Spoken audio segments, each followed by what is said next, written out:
ओम श्री गणेशाय नमः। राधे राधे। पुरुषोत्तम महात्म अध्याय 18वां।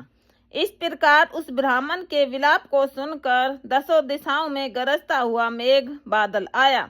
उस मेघ से पर्वतों को कंपायमान करता हुआ, तीक्ष्ण स्पर्श करता हुआ बड़े वेग से वायु चलने लगी और अत्यंत जोर से वहां बिजली चमकने लगी और मेघ शब्दों से चारों दिशाएं पूरित हो गईं। इस प्रकार एक मास तक ऐसा जल बरसा कि सारी पृथ्वी जल से भर गई। परंतु पुत्र शोक की अग्नि से तपे हुए उस ब्राह्मण को कुछ भी मालूम न हुआ। न उसने पानी पिया न भोजन किया। पुनः पुनः इस प्रकार पुकारते हुए ही उसको सारा मास व्यतीत हो गया। वह मास श्री कृष्ण भगवान का प्रिय पुरुषोत्तम मास था।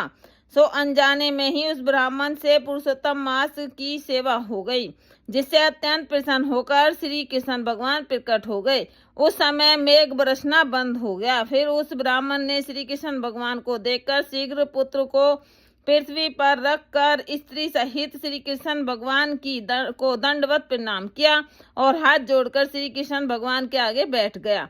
अनजाने में पुरुषोत्तम मास के सेवन से प्रसन्न होकर भगवान अमृतवाणी से बोले, हे सुदेव, तुम धन्य हो और अत्यंत भाग्यवान हो। जो कुछ होने वाला है सो सुनो। मैं कहता हूँ, हे ब्राह्मण, तेरे इस पुत्र की 12,000 वर्ष की आयु होगी। हे द्विजेतम, तेरे को सुख देने वाला होगा, इसमें कोई संशय नहीं है।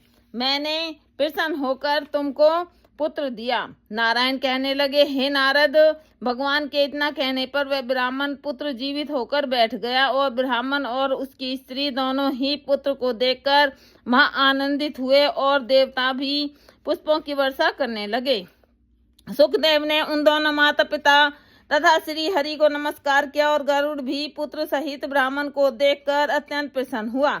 तब ब्राह्मण आश्चर्य युक्त होकर श्री हरि को नमस्कार कर हाथ जोड़कर गदगद वाणी से संशय काटने के लिए आनंद सहित भगवान से पूछने लगी, हे भगवान, मेरे 4,000 वर्ष तक निरंतर महाकठिन तप करने पर आपने जो कठोर वचन मुझसे कहे थे कि मेरे 7 जन्मों में भी पुत्र का सुख नहीं है, उस वाक्य के उल्लंघन हेतु और मरे हुए पुत्र को जीवित करने का कारण क्या है? इति पुरुषोत्तम महात्म अध्याय 18वां संपूर्ण।